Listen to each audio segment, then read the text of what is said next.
Welcome to my channel. আজকে আমরা যে টপিকটা নিয়ে কথা বলবো সেটা হচ্ছে ব্রিটিশ জিওগ্রাফারদের অবদান। তো তাহলে প্রথমে দেখে নিই ব্রিটেনটা কোথায়। দেখো, এখানে যে ম্যাপটা আছে এটা কিন্তু গ্রেট ব্রিটেনের ম্যাপ। এখানে তোমার ইংল্যান্ড আছে, আবার এদিকে স্কটল্যান্ড, এদিকে কি আয়ারল্যান্ডের, নর্দার্ন আয়ারল্যান্ডের পার্ট, এই টোটালটাকে মিলিয়ে আমরা বলে থাকি যে গ্রেট ব্রিটেন। তো আমরা এই ব্রিটেনের যে সমস্ত জিওগ্রাফারদেরকে পড়বো তার মধ্যে কিন্তু আমরা এই স্কটল্যান্ডের জিওগ্রাফারদেরকেও পড়বো, যেটা গ্রেট ব্রিটেনের আন্ডারেই আসছে। ওকে, তো তাহলে শুরু করা যাক। তো দেখো, ব্রিটেনের যে জিওগ্রাফি অ্যাজ এ সাবজেক্ট, ইউনিভার্সিটির মধ্যে যে জিওগ্রাফি অ্যাজ এ সাবজেক্ট সেটা কিন্তু অনেক পরে শুরু হয়েছে। মানে প্রথম থেকেই জিওগ্রাফিটা ইউনিভার্সিটিতে পড়ানো হতো না। জিওগ্রাফিটা প্রথমে তো স্কুল লেভেলে পড়ানো হতো। তারপরে যখন রয়্যাল জিওগ্রাফিক্যাল সোসাইটি বলে একটা অ্যাসোসিয়েশন তৈরি হলো 1830-এ, তারপর থেকেই মানে জিওগ্রাফির একটা মেনলি ইনফ্লুয়েন্স তৈরি হলো, এবং এই সোসাইটিটা জিওগ্রাফারদেরকে ফার্দার রিসার্চ করতে এবং মানে জিওগ্রাফি সাবজেক্টটাকে ডেভেলপ করতে অনেক বেশি হেল্প করেছিল, যার জন্য তার পরের পিরিয়ডে হচ্ছে কি জিওগ্রাফিটা ব্রিটেনেতে অ্যাজ এ ডিসিপ্লিন হিসাবে, ইউনিভার্সিটি সাবজেক্ট হিসাবে তার মানে লঞ্চ হচ্ছে। ঠিক আছে, তো প্রথম আসছে কোথায় না, অক্সফোর্ড ইউনিভার্সিটিতে। অক্সফোর্ড ইউনিভার্সিটিতে প্রথম ডিপার্টমেন্ট খুলছে জিওগ্রাফির। তো সেখানে যে প্রফেসর হিসেবে নিয়োগ ছিলেন তিনি ছিলেন ম্যাকিন্ডার। তো ম্যাকিন্ডার ছিলেন অক্সফোর্ড ইউনিভার্সিটিতে জিওগ্রাফির ফার্স্ট প্রফেসর। ওকে, চলো তাহলে আমরা আজকে যে সমস্ত জিওগ্রাফারদেরকে নিয়ে আলোচনা করবো এখানে তাদের নামগুলো দিয়ে দিয়েছি, আর বলছি না, ভিডিওটা বড় হয়ে যাবে।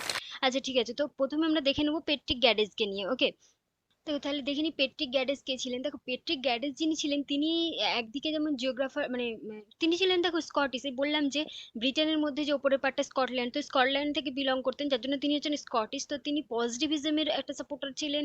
তিনি হচ্ছে টাউন প্ল্যানিং এর উপর মেজর কাজ করে গেছেন। ঠিক আছে, মানে আরবান জোর উপর, আরবান ডেভেলপমেন্টের উপর, টাউন প্ল্যানিং এর উপর মেজর কাজ করে গেছেন। দেখো, আমরা এতে ফ্রান্সে পড়লাম যে রিক্লুস, লাপ্লে, এদের ব্যাপারে পড়েছি। তো এই যে পেট্রিক গ্যাডেস ছিলেন তিনি কিন্তু এদেরই মানে ফ্রেন্ড ছিলেন। ঠিক আছে, আর ইভেন পেট্রিক গ্যাডেস, দেখো, তখন তো ব্রিটেন আমাদের ইন্ডিয়ার উপর রাজত্ব করছে, যার জন্য ব্রিটেনের অনেক মানুষজনই ইন্ডিয়াতে আসতো, এবং এখানে মানে তারা বিভিন্ন প্ল্যানিং বা কিছু কিছু ডেভেলপমেন্টের জন্য কিছু কিছু কাজ করে গেছে। তো তখন পেট্রিক গ্যাডেসও ইন্ডিয়াতে এসেছিল, এবং মুম্বাই ইউনিভার্সিটিতে সোসিওলজির প্রফেসর হিসেবে 3 বছর তিনি এখানে রিক্রুট ছিলেন।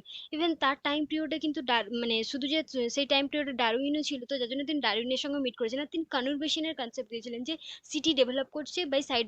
অ্যাকচুয়াল একটা জিনিস মনে রাখবে যে পেট্রিক গ্যাডেজের মেন ইনফ্লুয়েন্স ছিল টাউন প্ল্যানিং এর উপর। ঠিক আছে, তো তার কতগুলো ফেমাস ওয়ার্ড আছে, যেমন ধরো এই যে বললাম কনভারসেশন, যেখানে বলা হচ্ছে যে টাউন ডেভেলপ করছে সাইড বাই সাইড। ঠিক আছে, তারপরে তিনি টেকটনিক বলছি, নিও টেকনিকের কথা বলেছেন, যে আমাদের নতুন নতুন টেকনিক ইউজ করা উচিত, যেখানে আমাদের এই ওভার কমার্শিয়ালাইজেশন বা মানি ডোমিনেন্সের ব্যাপারটা, যে একটা মানুষের, একদল মানুষের হাতে যে মানির ডোমিনেন্স থাকবে বা ওভার কমার্শিয়ালাইজেশন হবে, তো সেই ব্যাপারটাকে যাতে আমরা নেগলেক্ট করতে পারি, যার জন্য তিনি নিউ টেকনিক অ্যাপ্লাই করার কথা বলেছেন। ঠিক আছে, তারপরে তিনি, দেখো, তিনি ভিদাল দে লাব্রাস আর ওই যে প্লেজের যে ফ্রেন্ড ছিলেন বললাম, তো তার জন্য তাদের কনসেপ্টের দ্বারা অনেক বেশি মানে ইনফ্লুয়েন্স ফেলেছিল তার উপর, তো অনেক কাজ তার উপর করে গেছেন। ওকে, দেখো, পেট্রিক গ্যাডেসের কথা যিনি বললেন যে তিনি হচ্ছে আমাদের ইন্ডিয়াতে এসেছিলেন। তো মুম্বাইতে তখন হচ্ছে যে এই নামেতে একটা অ্যাসোসিয়েশন অ্যাক্ট তৈরি হয়েছিল। ওকে, যে what time planning means under the Mumbai town planning act, এই 1915 যে অ্যাক্টটা তৈরি হয়েছিল, সেখানে তিনি একজন পাইনিয়ার মেম্বার ছিলেন। তো তিনি তখন টাউন প্ল্যানিং এর ব্যাপারে কতগুলো কনসেপ্ট দিচ্ছেন। কি কনসেপ্ট দিচ্ছেন, এই জিনিসটা ভালো করে শোনো। কি কনসেপ্ট দিচ্ছেন, তিনি বলছেন যে আমরা যে আর্টিফিশিয়াল একটা টাউনকে ডেভেলপ করার জন্য আর্টিফিশিয়াল যে বিউটিফিকেশনের উপর জোর দিই, তো সেটার থেকে বেশি আমাদের জোর দেওয়া উচিত যে কিভাবে আমরা এনার্জিটাকে মানে প্রিজার্ভ করবো, কিভাবে হিউম্যান লাইফটাকে প্রিজার্ভ করবো, তার উপর বেশি জোর দেওয়া উচিত। তারপরে তিনি বলছেন যে আমাদের যে টাউন মানে ডেভেলপ হয় সেটা একটা স্টেজ বাই স্টেজ হয়, একেবারে অল সার্টেন মানে ফাইনাল স্টেজে চলে যায় না, তো সবকিছু একটা অল স্টেজ বাই স্টেজে হয়। তারপরে তিনি বলছেন যে ল্যান্ড সেটাই মানে পারচেস করা উচিত যেটা সুটেবল ফর বিল্ডিং পারপাসেস, কারণ কি মুম্বাই যে জায়গাটায় অবস্থিত সেখানে কিন্তু মানে ওখানকার প্ল্যানিং দিয়েছেন, তো সেখানে আশেপাশে দেখবে জলা জমি টমি ওখানে ছিল। তো তো যার জন্য ওর উপর বিল্ডিং কিভাবে ডেভেলপ করা যাবে, বা কোন জায়গাটার উপর বিল্ডিং ডেভেলপ করা যাবে, হ্যাঁ, যে সলিড ল্যান্ডের উপর ভালো ডেভেলপ করা যাবে। তো এই ব্যাপারগুলো তিনি তখন বলেছিলেন। তারপর তিনি বলছেন যে একটা সিটি ডেভেলপমেন্টের জন্য সেখানকার ট্রেড আর কমার্সটাকে খুব বেশি প্রমোট করা উচিত। ওকে, তারপরে তিনি আরো বলছেন যে এখানে যে একটা একটা রিজিয়ন যেখানে আমি সিটি ডেভেলপ করছি, সেখানে তো অল অ্যান্ড সার্টেন নতুন করে নয়, হয়তো সেখানে কোনো একটা লোকজন ছিল, কোনো একটা মানে একটা মানুষজন যারা ছিল, তো সেখানকার একটা হিস্ট্রি আছে, সেখানকার একটা রিলিজিয়াস সিগনিফিকেন্স আছে। তো সেই সমস্ত হিস্ট্রিক বিল্ডিং বা রিলিজিয়াস সিগনিফিকেন্সের বিল্ডিংগুলো, সেগুলো আমরা সব কিছু নষ্ট করে না দিয়ে সেগুলোকে প্রিজার্ভ করে রাখা উচিত। আর আমরা যে সবসময় ইউরোপিয়ান জিনিসকে কপি করে নিয়ে অন্য জায়গায় অ্যাপ্লাই করে দিই, তা না করে আমাদেরকে হচ্ছে যে এখানকার যে সিভিক প্রাইড আছে, আমাদের যে নিজেদের একটা কালচার আছে, সেই কালচারটাকে কালচারটাকে ধরে রেখে সিটিটাকে ডেভেলপ করা উচিত। সবসময় যে ইউরোপিয়ান মানে সিটিকে কপি করে এনে এখানে বসিয়ে দেবো তা নয়। তো এরকম এই যে টুকরো টুকরো কনসেপ্ট গুলো দিচ্ছেন, তারপর তিনি বলছেন যে সিটির এক মানে মেন ফোকাস হওয়া উচিত যে মানুষকে কিভাবে হ্যাপি রাখবে, মানুষকে কিভাবে মানে হেলদি রাখবে, হেলদি কমফর্ট মানে এই সবের পাশাপাশি হ্যাপি কিভাবে রাখবে, এটার উপর হ্যাপিনেসের উপর জোর দিয়েছিলেন। কারণ কি তিনি বলছেন যে এই যে রোড মানে পার্ক টার্ক যেগুলো অ্যাভেলেবেল থাকে, পার্ক টার্ক রিচ পিপলদের জন্য থাকে শুধুমাত্র। তো এটার উপর ফোকাস না করে আমাদের হ্যাপিনেসের উপর বেশি ফোকাস করা উচিত আগে।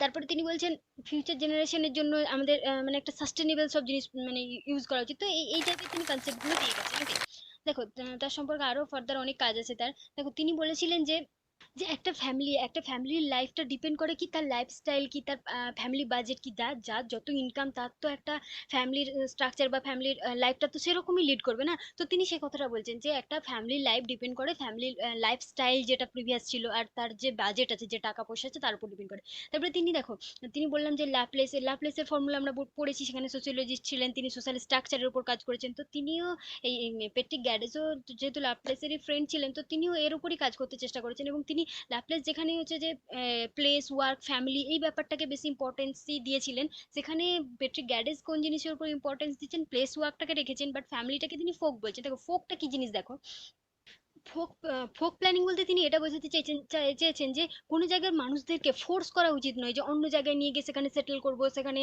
মানে তাদেরকে নিউ প্লেসেতে তাদের ইন্টারেস্ট বা তাদের ইচ্ছার বিরুদ্ধে নিয়ে গিয়ে সেটেল করব, এই জিনিসটা ফোক প্ল্যানিং মানে এই জিনিসটাকে তিনি প্রমোট করছেন না।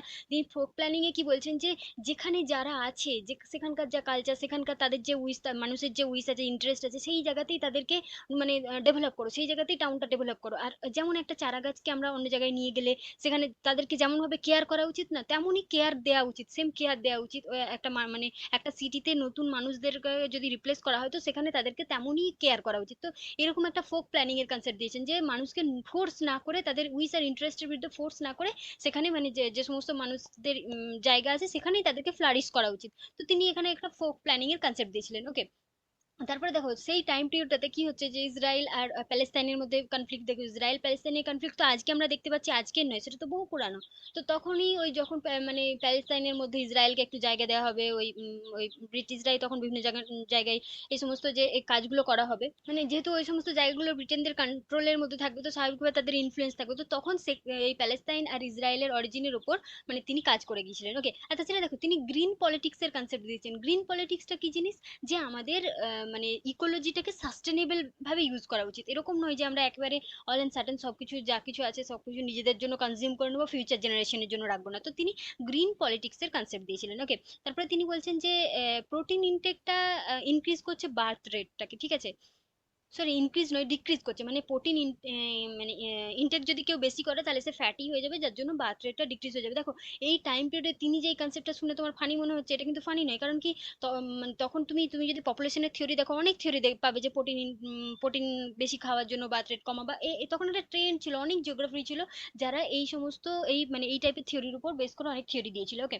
সেটা সম্পর্কে ফার্দার পরে আলোচনা করে দেবো। তো তারপরে দেখো পেট্রিক গ্যাডেট যিনি ছিলেন, তিনি একটা স্কটল্যান্ডের একটা পুরো স্লাম এরিয়ার একটা রো কিনে নিয়েছিলেন, এবং সেখানে স্লাম স্লাম রুলিংদের কিভাবে ডেভেলপ করবে, তাদেরকে মানে তাদের হাইজিন হেলথ এই সমস্ত ব্যাপারটাকে খুব বেশি মানে প্রমোট করে, মানে এই সমস্ত ব্যাপারটাকে ডেভেলপ করার চেষ্টা করেছিলেন। মানে একটা স্ল্যাম একটা মানে তার একটা সোশ্যাল ইম্প্যাক্ট আছে, যে তিনি সোশ্যাল স্ট্রাকচারটাকে ডেভেলপ করার জন্য অনেক কাজ করেছেন, সোসাইটির জন্য কাজ করে গেছেন, ঠিক আছে। তো এটাও একটা পেট্রিক গ্যাডেজের ইনফ্লুয়েন্স ছিল। ওকে, এরপরে আমরা যেটা নিয়ে আলোচনা করবো সেটা হচ্ছে ম্যাকিন্ডার। দেখো সাল ওয়াইজ পরপর বলার জন্য আমি আগে মানে পেট্রিক গ্যাডেসকে আলোচনা করে দিয়েছি। তাছাড়া আমরা যেটা পড়লাম যে প্রথম অক্সফোর্ড ইউনিভার্সিটির প্রথম প্রফেসর ছিলেন ম্যাকিন্ডার। তো এখান থেকে কিন্তু জিওগ্রাফির জার্নিটা আলাদাভাবে শুরু হচ্ছে। ওকে, তো জিওগ্রাফার এই ম্যাকিন্ডার যিনি ছিলেন, তিনি প্রথম অক্সফোর্ড ইউনিভার্সিটির জিওগ্রাফির প্রফেসর ছিলেন। তার লেখা কতগুলো বই আছে যেগুলো খুবই ইম্পর্টেন্ট, সেগুলোর কথা মনে রাখবে। একটা হচ্ছে যে Britain and British C R geographical pivot of history, মানে তার যে হার্টল্যান্ডের থিওরি, এগুলো কিন্তু খুব বেশি ইম্পর্টেন্ট। দেখো ব্রিটেন অ্যান্ড ব্রিটিশ সিতে তিনি কি বলছেন যে ব্রিটেন আর আর মানে সেখানকার ব্রিটেনের হিস্ট্রি নিয়ে আলোচনা করছেন, এবং সেখানকার মানে রিজিওনাল একটা ইন্টারপ্রিটেট করছেন যে ব্রিটেন এবং তার সি এর কি কি হিস্ট্রি আছে, কিভাবে কি ডেভেলপ হয়েছে, মানে কোথায় সি এর কার ডোমিনেন্স কিভাবে ছিল। তো এই সমস্ত ব্যাপারগুলো নিয়ে তিনি আলোচনা করছেন। তারপরে জিওগ্রাফিক্যাল পিভট অফ হিস্ট্রি, যেটাকে আমরা হার্ডলাইনের থিওরি হিসেবে জানি, সেই থিওরিটা ফার্দার আমরা জানবো। তো তাছাড়া তিনি হচ্ছে যে র্যাট জেলের দ্বারা খুব বেশি ইনফ্লুয়েন্সড ছিলেন, যার জন্য তিনি বলছেন যে রিয়েল জিওগ্রাফার যারা, তারা হচ্ছে খুব বেশি অ্যাডভেঞ্চারাস হবে, তারা একটা জায়গায় বসে থাকবে না, তারা বিভিন্ন ওয়ার্ল্ডটাকে ঘুরে দেখবে এবং নিজেদের মানে কিউরিয়াসের জন্য বিভিন্ন ওয়ার্ল্ডটাকে ঘুরে দেখবে এবং নিজেদের থিওরি বা নিজেদের কনসেপ্টটাকে ডেভেলপ করবে আরো বেশি। তো তিনি এরকম একটা কনসেপ্ট দিয়েছিলেন। তাছাড়া তিনি যে হার্টল্যান্ডের কনসেপ্ট দিয়েছিলেন, তিনি অ্যাকচুয়াল একটা মানে ভয় ফিল করেছিলেন, ডেঞ্জার ফিল করেছিলেন যে এই যে হার্টল্যান্ড, যেটাকে তিনি হার্টল্যান্ড বলছেন, সেটা সোভিয়েত কন্ট্রোল বা মানে ইউএস এর যদি কন্ট্রোলে থাকে, তো তাহলে তারা পরে পরে পরে কি যে ওয়ার্ল্ড আইল্যান্ড গুলো আছে, তার আশেপাশে যে সমস্ত পেরিফেরিয়াল ল্যান্ড গুলো আছে, সেগুলোকে অ্যাটাক করতে পারবে, মানে সোভিয়েত খুব বেশি মানে কি বলবো, পাওয়ারফুল হয়ে যাবে। তো তিনি সেই ব্যাপারটাকে মানে বলতে চেয়েছিলেন তার হার্টল্যান্ড থিওরিতে। তো তার হার্টল্যান্ড থিওরিতে তিনি কি বলছেন দেখো, যে who rule eastern Europe command the heartland. তো এই এটা ইউরোপের এই ইস্টার্ন পার্টটা, তো যারা রুল করবে তারাই হবে যে কমান্ড করবে যে হার্টল্যান্ডটা। তো তাহলে এই ইউরোপের ইস্টার্ন পার্টে কি রাশিয়া আছে, যার জন্য তিনি বলছি যে তিনি ভয় পেয়েছিলেন যে রাশিয়া হয়তো ডোমিনেন্স করতে পারে, ওয়ার্ল্ড ডোমিনেন্স করতে পারে, এটা তার মনে হয়েছিল, যার জন্য তিনি এই বইটা লিখে মানুষকে মানে কনসার্ন করতে চেয়েছিলেন। ওকে। তো তিনি বলছেন যে who rule eastern Europe command the heartland. আর আর হচ্ছে যে হার্টল্যান্ডটাকে কমান্ড করবে সে ওয়ার্ল্ড আইল্যান্ডটাকে কমান্ড করবে, আর যে ওয়ার্ল্ড আইল্যান্ডটাকে কমান্ড করবে সে হচ্ছে যে অল ওভার ওয়ার্ল্ডটাকে রুল করবে। তো এই কনসেপ্টটা আমরা আগেও পড়েছি। তো তিনি এরকম একটা কনসেপ্ট দিয়েছিলেন। ঠিক আছে। তারপরে তার এই কনসেপ্টের দ্বারা ফার্দার অনেক অনেক জিওগ্রাফার আছে যারা যারা অনেক বেশি ইনফ্লুয়েন্স হয়েছিল, এবং জিওগ্রাফি মানে জিও স্ট্র্যাটেজির উপর নতুন নতুন কনসেপ্ট দিতে তারা বেশি এনকারেজ করেছিল, তাদেরকে বেশি এনকারেজ করেছিল তার এই মানে নতুন এই টাইপের কনসেপ্টটা। কারণ কি দেখো, মানে ম্যাকিন্টার যিনি ছিলেন তিনি তো প্রথম এই টাইপের একটা কনসেপ্ট দিচ্ছেন যে যেটা জিওপলিটিক্যালি ওয়ার্ল্ডটাকে ইনফ্লুয়েন্স করছে। ঠিক আছে। তো এরপরে আমরা যাকে দেখে নেবো সেটা হচ্ছে যে রবার্ট মিল। তো রবার্ট মিলের ব্যাপারে একটা জিনিস মনে রাখবে, তিনি মেট্রোলজিস্ট ছিলেন। তো তিনি ওয়াটারের উপর অনেক বেশি কাজ করে গেছেন, ওয়াটার রেনফল এই সমস্ত ব্যাপারগুলোর উপর। আর তিনি ইনফ্লুয়েন্স ছিলেন কার দ্বারা, যে ডারউইনের দ্বারা আর অটো স্লুটারের দ্বারা। ডারউইনের এনভায়রনমেন্টালিজমের যে কনসেপ্ট আছে, যে এনভায়রনমেন্ট মানে ডারউইনের এনভায়রনমেন্টালিজম নয়, ডারউইনের কনসেপ্ট দ্বারা এনভায়রনমেন্টালিজমটা যেভাবে ফার্দার আরো বেশি মানে ডেভেলপ করেছিল, তো তিনিও এই টাইপেরই একটা কনসেপ্টে বিলিভ করতেন। ওকে। যেটা বলছিলাম যে তিনি ওয়াটারের উপর, ওয়াটারের এলিমেন্টের উপর অনেক বেশি কাজ করেছেন। তো তিনি বলছেন যে যে পৃথিবীতে যত কিছু লাইফ আছে সবকিছু সাস্টেন করার জন্য আমাদেরকে ওয়াটারটা খুব বেশি ইনফ্লুয়েন্সিয়াল, ওয়াটারই হচ্ছে একমাত্র সোর্স অফ এনার্জি যেটা আমাদের মানে লাইফটাকে সাস্টেন করে রাখছে। তো তিনি ওয়াটারের উপর কাজ করেন। তার একটা ফেমাস বই যেটা, সেটা হচ্ছে realm of nature. Realm of নেচারের উপর তিনি কাজ করছেন। সেখানে তিনি কি বলছেন, সে একই ব্যাপার, তিনি ওয়াটারের উপরে কাজ করছেন। তিনি রেনফল ম্যাপ তৈরি করছেন, 50 বছরের একটা অ্যাভারেজ রেনফল ডেটা নিয়ে তিনি একটা যে ব্রিটেনের মধ্যে ব্রিটেনের মানে রেনফল ম্যাপ তৈরি করতে চেষ্টা করেছেন। ওকে। চলো পরের জনকে দেখে নিই তাহলে। পরে যাকে নিয়ে আলোচনা করবো তিনি হচ্ছে হার্বার্টসন। ওকে। হার্বার্টসন সম্পর্কে বেশি কিছু আমাদেরকে জানতে হবে না। দেখো তিনি হচ্ছে যে এই যে ম্যাকিন্ডার যে প্রফেসর প্রথম ছিলেন, তারপরে কিন্তু অক্সফোর্ড ইউনিভার্সিটির প্রফেসর হিসেবে রিক্রুট হচ্ছেন কে না, হার্বার্টসন। তিনি ওয়ার্ল্ডটাকে 15টা রিজিয়নে, 15টা ন্যাচারাল রিজিয়নের উপর মানে বেস করে ভাগ করেছেন। দেখো এখানে কিন্তু আমরা ব্রিটেনে যে সমস্ত জিওগ্রাফারদেরকে পড়বো তাদের মধ্যে কেউ কেউ দেখবে ন্যাচারাল রিজিয়নের উপর বেস করে ওয়ার্ল্ডকে ভাগ করেছে, কেউ কেউ রিজিয়নাল মানে হিউম্যান অ্যাসপেক্টের উপর বেস করে ওয়ার্ল্ডটাকে মানে ভাগ করেছে। তো এগুলো মনে রাখবে। তো এই হার্বার্ট স্পেন্সার যিনি ছিলেন, তিনি কিন্তু ন্যাচারাল মানে ফিনোমেনার উপর বেস করে ওয়ার্ল্ডটাকে 15টা ভাগে ভাগ করছেন, যেখানে তিনি ফিনোমেনাতে দুটো জিনিস নিয়েছিলেন, একটা হচ্ছে ক্লাইমেট, একটা হচ্ছে ভেজিটেশন। তার উপর বেস করে তিনি ওয়ার্ল্ডটাকে ভাগ করছেন। ওকে। তিনি বলছেন যে ন্যাচারাল রিজিয়নের মধ্যে দুটো জিনিসই ইন্টারাক্ট করে, অর্গানিক কম্পাউন্ড আর ইনঅর্গানিক কম্পাউন্ড, মানে দুটো জিনিসই হচ্ছে যে ন্যাচারাল রিজিয়নের মধ্যে একটা মানে তাদের মধ্যে একটা ইন্টার রিলেশন আছে। তাছাড়া তিনি বলছেন যে প্রত্যেকটা রিজিয়নের মধ্যে একটা ইউনিকনেস আছে, প্রত্যেকটা রিজিয়ন হচ্ছে একটা ইউনিক রোল প্লে করে, ম্যান আর এনভায়রনমেন্টাল রিলেশনশিপটাকে ইউনিক ভাবে দেখে, প্রত্যেকটা রিজিয়নের এই রিলেশনশিপটা ইউনিক, আলাদা আলাদা। ওকে। তো তার সম্পর্কে একটা পার্সোনাল ডিটেল দিয়েছি, যে তিনি হচ্ছে যে মারা যাচ্ছেন হার্ট অ্যাটাকে, তারপরেই তার 2 উইক পরে তার ওয়াইফও মারা যাবে। আর তার সন যে থাকবে সেও কিন্তু ওয়ার্ল্ড ওয়ারেতে মানে অংশ নেবে এবং সেখানে মারা যাবে। তো এটা পার্সোনাল ইনফরমেশন অ্যাকচুয়াল, এই কারণেই আমি এগুলো অ্যাড করি, তোমাদেরকে বারবার বলেছি যাতে মানে এই পার্সনটাকে মানে ওই টাইপের পিক্টোরিয়াল একটা ইমেজ তৈরি করে তোমাদের মাথায় মনে থাকে। ওকে। তাহলে ফার্দার আমরা যাকে নিয়ে আলোচনা করবো তার নাম হচ্ছে ফুলেরি। তো ফুলেরির ব্যাপারে জেনে নিই। দেখো তার একটা কিন্তু ফার্স্ট ইম্প্যাক্ট আছে জিওগ্রাফি, যদিও তিনি ব্রিটিশ একজন জিওলজিস্ট ছিলেন, কিন্তু তাও তার মানে জিওগ্রাফির উপর তার একটা মেজর ইম্প্যাক্ট আছে। তিনি তার দেখো তার লেখা একটা ফেমাস বই, সেটা হচ্ছে করিডোর অফ টাইম। তিনি টাইমকে খুব বেশি ইনফ্লুয়েন্স দিয়েছিলেন, মানে তিনি হিউম্যান প্রবলেম সলভ করার জন্য যে আমরা একটা প্লেস হিসেবে তো প্রবলেম দেখি, যে এই প্লেসের মানুষের এই এই প্রবলেম, তিনি বলছেন এই প্লেসের পাশাপাশি আমাদেরকে টাইম আর টাইপটাকেও দেখতে হবে, যে কোন টাইমে প্রবলেম ফেস করছে আর কোন কি টাইপের প্রবলেম ফেস করছে। তো তিনি করিডোর অফ টাইমে তিনি এই টাইপেরই একটা কনসেপ্ট দিতে চেষ্টা করেছিলেন। ওকে। তিনি বলছেন যে একটা রিজিয়নে এক একটা মানুষের, এক একটা রিজিয়নে এক একটা মানুষের যে পার্সোনালিটি আছে সেটা ডেভেলপ করছে, সেখানকার স্ট্রাকচার, সেখানকার ইনস্টিটিউশন, ফাংশন, এইসবের উপর ডিপেন্ড করে মানুষের পার্সোনালিটিটা ডেভেলপ হচ্ছে। ঠিক আছে। তো তার কিন্তু করিডোর অফ টাইম এই বইটার নাম মনে রাখবে। আর তাছাড়া তিনি আরেকটা বই লিখেছেন, সেটা হচ্ছে যে human geography in western Europe, okay. যেখানে তিনি হিউম্যান রিজিয়নের ব্যাপারে আলোচনা করেছেন। দেখো আমরা আগে কি বললাম, হার্বার্ট স্পেন্সার স্পেন্সার যিনি ছিলেন তিনি কিন্তু ন্যাচারাল রিজিয়নের উপরে ইনফ্লুয়েন্স দিয়েছিলেন, বাট ফুলেরি কি দেখবে হিউম্যান রিজিয়নের উপর বেশি ইনফ্লুয়েন্স দিয়েছেন, ওকে। দেখো তিনি কেমন ডিটারমিনিজমের কনসেপ্ট থেকে একটু সরে আসছেন, যে ডিটারমিনিজমে যেখানে বলে যে নেচার মানুষকে ইনফ্লুয়েন্স করে, তিনি বলছেন যে শুধুমাত্র যে নেচার মানুষকে ইনফ্লুয়েন্স করে তা নয়, হিউম্যানও নেচারকে ইনফ্লুয়েন্স করে, ঠিক আছে, হিউম্যানের ইনফ্লুয়েন্সটাও ইকুয়ালি ইম্পর্টেন্ট। তিনি এই টাইপের একটা কথা বলেছেন, ওকে। তাছাড়াও তিনি দেখো ওয়ার্ল্ডটাকে কতগুলো ভাগে ভাগ করেছিলেন, তিনি ওয়ার্ল্ডটাকে 7টা রিজিয়নে অ্যাকচুয়াল ভাগ করেছেন। তো 7টা রিজিয়নে ভাগ করেছেন কোন পার্সপেক্টিভে? সবাই এতদিন পর্যন্ত কি ন্যাচারাল জিনিসের উপর বেস করে ওয়ার্ল্ডটাকে ভাগ করে এসেছে, তিনি ভাগ করছেন যে যে মানুষ যে প্রবলেম ফেস করছে তার উপর ডিপেন্ড করে, মানে তিনি ওয়ার্ল্ডটাকে ভাগ করছেন যে যে তিনি যে রিজিয়নাল ভাগগুলো দিয়েছেন, কোথাও দিয়েছেন যে region of ইফর্ট, region of hunger, industrial region. তো মানুষের প্রবলেম, মানুষের হিউম্যান অ্যাসপেক্টের উপর বেস করে তিনি ওয়ার্ল্ডটাকে 7টা ভাগে ভাগ করছেন, ওকে। তিনি মেনলি হিউম্যান ওয়েলবিং এর উপর অনেক বেশি কাজ করে গেছেন। এরপরে আমরা দেখে নেবো রক্সপিকে।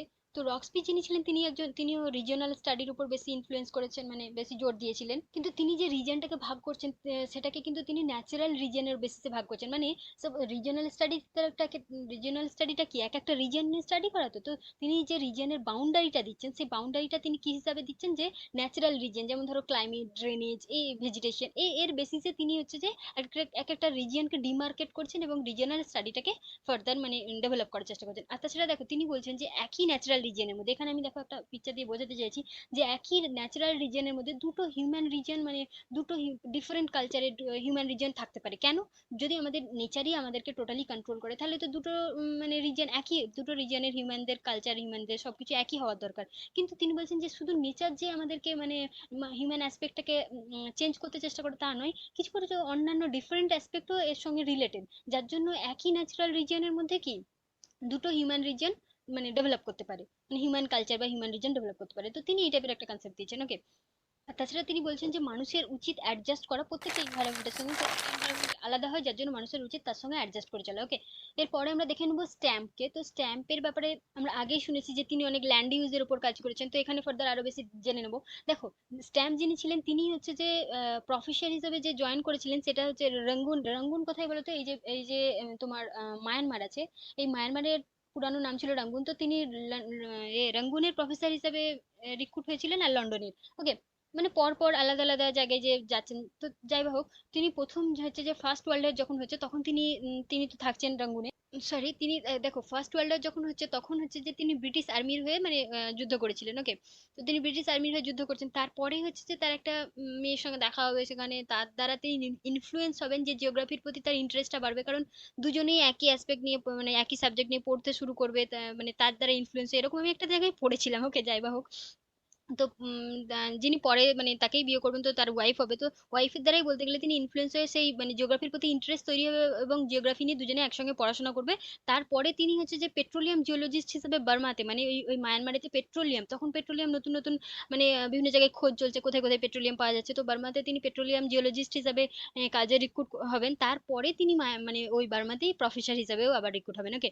তো তার এখানকার জার্নি মানে প্রফেসর পর্যন্ত জার্নিটা এরকম ছিল। তারপরে তিনি যে কাজগুলো করেছেন দেখো, তার কাজগুলো মেজর ইম্প্যাক্ট ফেলে গেছে, যে তিনি হচ্ছে ল্যান্ড ইউজের উপর কাজ করেছেন, যে land utilisation survey of Britain যেটা ছিল সেটা সেটা ফর্ম করছেন, এই স্ট্যাম্পই ফর্ম করছেন, ঠিক আছে। তারপরে তিনি হোল কান্ট্রি জুড়ে একটা ল্যান্ড ইউজের প্যাটার্ন বা ল্যান্ড ইউজ ম্যাপ তৈরি করার চেষ্টা করছেন, যেখানে তিনি বলছেন কি 6 ইঞ্চ ইকুয়াল টু 1 মাইল, মানে কতটা ক্যাডাস্ট্রাল ম্যাপ তৈরি করেছিলেন, যে ছোট ছোট ডিটেলগুলো যার মধ্যে ইনক্লুড করতে চেষ্টা করেছিলেন। আর সেই সার্ভিং পারপাসে তিনি তার কলিগ, স্টুডেন্ট, এদের সবাই তাকে হেল্প করেছিল, ওকে।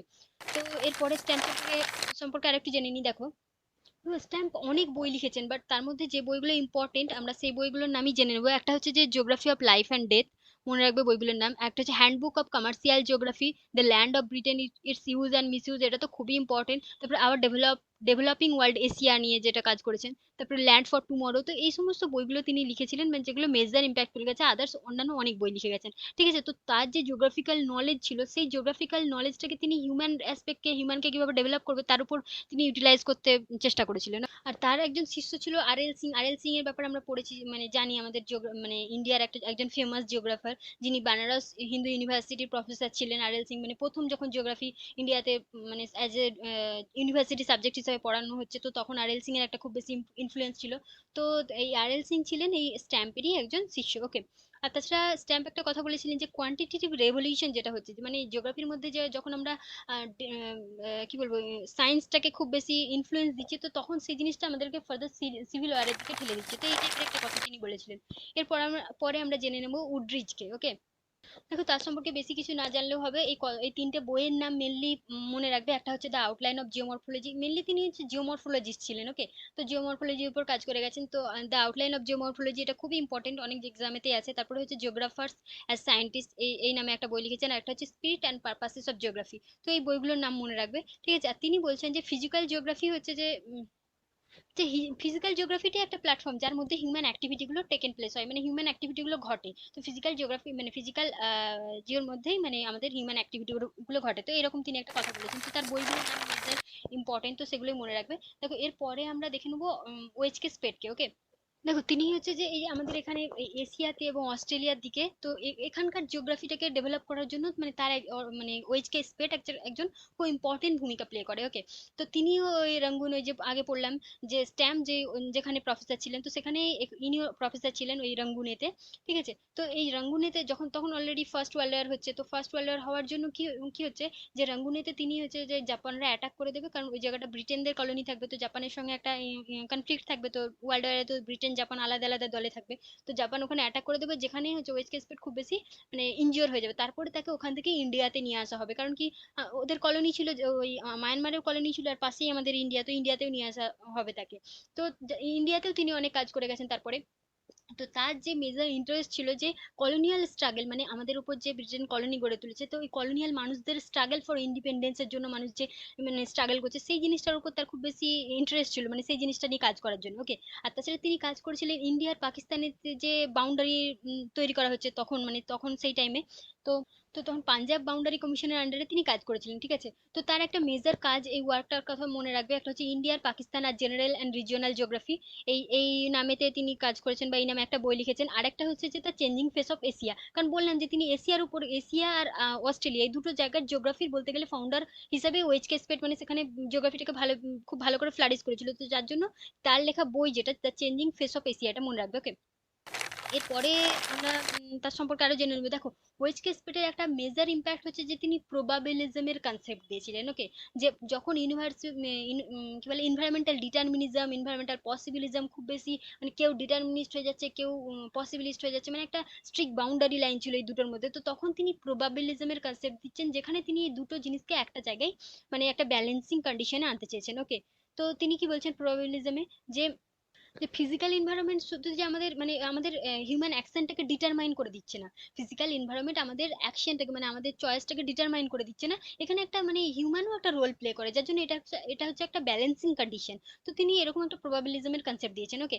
তারপরে যখন তিনি ফার্দার মানে ব্রিটেনে যাবেন, এবং তারপর ওখান থেকে তখন অস্ট্রেলিয়াতে সব ব্রিটেন ওরাই তো সব শিফট হয়েছে অন্যান্য নতুন ডিসকভার ল্যান্ডেতে। তো অস্ট্রেলিয়াতে শিফট হয়ে যাবেন, সেখানকার মানে জিওগ্রাফিটাকে ফার্দার তিনি ডেভেলপ করবেন, কারণ কি ওখানে তখন নতুন মানে অস্ট্রেলিয়ার ইউনিভার্সিটি, ন্যাশনাল ইউনিভার্সিটি স্টেবল হচ্ছে, তো সেখানকার প্রফেসর হিসেবে তিনি রিক্রুট হয়ে যাবেন। ওকে, তো এই ছিল ওয়েস্ট স্পেস। তো এরপরে আমরা যাকে নিয়ে আলোচনা করবো তার নাম হচ্ছে চোর্লে। ওকে, দেখো চোর্লের একটা মেজর ইম্প্যাক্ট ছিল যে তিনি সিস্টেমেটিক থিওরি, সিস্টেমেটিক জিওর উপর কাজ করেছেন। দেখবে মডেল মেকিং, তো যখন এই যে কোয়ান্টিটেটিভ রেভলিউশনটা আসছে জিওগ্রাফির মধ্যে, তো তখন তার একটা মেজর ইম্প্যাক্ট আছে। তো তার মেজর কাজগুলো হচ্ছে কোয়ান্টিটেটিভ জিওগ্রাফির উপর। তো পিটার হ্যাগেট আর চোর্লে এরা দুজন ফ্রেন্ড ছিল, এবং তারা দুজনে মিলে অনেক বই টই লিখেছে একসঙ্গে। ঠিক আছে, ম্যাথমেটিক্যাল টেকনিক আর ম্যাথমেটিক্যাল মেথড জিওগ্রাফির মধ্যে অ্যাপ্লাই করতে চেষ্টা, মানে অ্যাপ্লাই করেছিলেন, চেষ্টা নয় অ্যাপ্লাই করেছিলেন। ঠিক আছে, তো কোয়ান্টিটেটিভ রেভলিউশনের উপর একটা মেজর মানে তার রোল আছে। তো তাদের পিটার হ্যাগেট আর চোর্লে এদের দুজনের কম্বাইন করা কতগুলো বই আছে।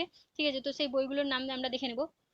সেই বইগুলো হচ্ছে যে frontier in geographical technique, models in geography, socio economic model in geography. দেখো সব একই ব্যাপার, model in geography, socio economic model in geography, physical and information model in geography. তো মডেল ইন মানে সবই মডেল দেওয়া আছে। দেখো ইন্টিগ্রেটেড মডেল ইন জিওগ্রাফি। তো তিনি অ্যাকচুয়াল ওই যে কোয়ান্টিটেটিভ রেভলিউশনে জিওগ্রাফিটাকে একটা সিস্টেমেটিক ওয়েতে প্ল্যান করার চেষ্টা করছেন, যে জিওগ্রাফি একটা সোশ্যাল সায়েন্স, যে তখন যে একটা ট্রেন্ড চলছিল, তো তিনি সেটা সাপোর্টার ছিলেন, এবং সেই জন্য তিনি বিভিন্ন মডেল টডেলের ওপর এবং ম্যাথামেটিক্যাল কি বলবো ম্যাথামেটিক্যাল মডেল বা ম্যাথামেটিক্যাল টুলস সেটা জিওগ্রাফির মধ্যে ইমপ্লিমেন্ট করার জন্য তিনি অনেক বেশি বই এবং অনেক বেশি কাজ করে গেছিলেন। ওকে, এরপরে আমরা দেখে নেবো হ্যাগেটকে। দেখো চোর্লে আর হ্যাগেট বললাম যে এরা দুজন ফ্রেন্ড ছিলেন, এবং দুজনেই কোয়ান্টিটেটিভ রেভলিউশনের উপর কাজ করে গেছেন।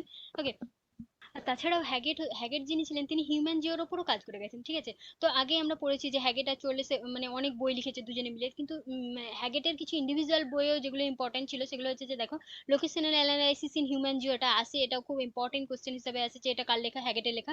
আর একটা হচ্ছে জিওগ্রাফি অফ মডার্ন সিনথেসিস, ঠিক আছে। তো এই দুটো বইয়ের নামই মনে রাখবে, যেখানে মডার্ন সিনথেসিসে তিনি কি বলছেন যে স্কোপ অফ জিওগ্রাফি নিয়ে আলোচনা করছেন, যে অ্যানালিটিক্যাল মেথড কি টেকনিক থাকা উচিত, ম্যাপ, ডায়াগ্রাম, ফটোগ্রাফি, তো এই সমস্ত ব্যাপার নিয়ে মানে ওই ম্যাথমেটিক্যাল টেকনিকের ব্যাপার নিয়ে তিনি মেনলি আলোচনা করছেন। আর তাছাড়া যে হিউম্যান অ্যাসপেক্টের উপর তিনি কাজ করেছিলেন সেটা কি, যে তিনি হচ্ছে যে এপিডেমিওলজি, মানে তখন যে বিভিন্ন ধরনের ডিজিজ হতো, ইনফেকশিয়াস ডিজিজ হতো, ম্যালেরিয়া, কলেরা, তখন তারপরে আরো যে সমস্ত ডিজিজ গুলো হতো, তো সেই ডিজিজের উপর তিনি মানে বেশি কাজ করে গেছেন, যে মানুষের কিভাবে ডেভেলপ করবো, সেই জায়গা থেকে কিভাবে রিকভার করবো, তো তার উপর বেশি ইন্টারেস্ট ছিল, যার জন্য হিউম্যান জিওগ্রাফিতে তিনি এপিডেমিওলজির উপর বেশি কাজ করে গেছেন। ওকে, এরপরে আমরা জেনে নেবো ডেভিড হার্ভেকে। দেখো ডেভিড হার্ভে স্যার কিন্তু এখনো বেঁচে আছেন, তোমরা ইউটিউবে গিয়ে ডেভিড হার্ভে জিওগ্রাফার বলে সার্চ করবে, দেখবে ওখানে স্যারের একটা ইন্টারভিউ আছে যেখানে স্যার তার নিজের ফিলোসফি, নিজের কনসেপ্ট নিয়ে আলোচনা করছেন। তো ওটা পারলে একবার শুনে নিও। ওকে, তো দেখো ডেভিড হার্ভে স্যার এই জন্য ইম্পর্টেন্ট, কারণ কি তিনি প্রথমে কোয়ান্টিটেটিভ রেভলিউশনটাকে সাপোর্ট করেছেন, এবং তিনি এক্সপ্লানেশন অফ জিওগ্রাফি বলে তার যে বইটা, সেখানে কোয়ান্টিটেটিভ রেভলিউশন ব্যাপারে মানে আরো কিভাবে ডেভেলপ করা যায় জিওগ্রাফিক্যাল নলেজকে, তো এই সমস্ত ব্যাপারে বেশি কাজ করেছেন। কিন্তু পরে তার স্ট্যান্ডটাকে চেঞ্জ করে নিচ্ছেন মার্কসের জিওগ্রাফার হিসাবে, কারণ তিনি ভাবছেন যে কোয়ান্টিটেটিভ রেভলিউশনটা আসার পরে আমাদের মধ্যে ইনইকুয়ালিটি সৃষ্টি হচ্ছে, যে মানে কমার্শিয়ালাইজেশনটাকে আমরা বেশি সেদিকে ইনফ্লুয়েন্স করছে। কারণ কি কোয়ান্টিটেটিভ রেভলিউশনের ফলে কি হলো, বিভিন্ন ধরনের মডেল, চার্ট, এই সমস্ত অ্যাপ্লাই মানে জিওগ্রাফির মধ্যে অ্যাপ্লাই হলো, তাহলে কি ধরো ইন্ডাস্ট্রিয়াল যে মডেলগুলো হলো, সেগুলো কি যারা ইন্ডাস্ট্রি গড়ে তুলবে তাদেরকে বড়লোক করছে। তো তারপরে আরো যে সমস্ত সেগুলো যারা মানে মেনলি সোসাইটির একটা তবকার মানুষকে, একটা গ্রুপের মানুষকে, যাদেরকে ইনরিচ এ করে দিচ্ছে, রিচ করে দিচ্ছে, আর বাকি গ্রুপের সবাইকে মানে সমান অধিকার দিচ্ছে না। কারণ কি আমরা একটা মানে সবসময় থিওরি ল মেকিং এর দিকে ইনফ্লুয়েন্স করছি, তো যার জন্য তার স্ট্যান্ডটাকে তিনি চেঞ্জ করে মার্কসিস্ট ইকোনমিক্স হিসাবে তিনি নিজেকে পরে চেঞ্জ করে নিয়েছেন তার স্ট্যান্ডটাকে, কারণ কি তিনি মানে সোশ্যাল ওয়েলফেয়ারের জন্য কাজ করতে চেষ্টা করেছিলেন, ঠিক আছে। তো তার লেখা কতগুলো বই আছে, the right of the city, তারপর social justice in a city, ঠিক আছে। তো এইগুলো খুব বেশি ইম্পর্টেন্ট।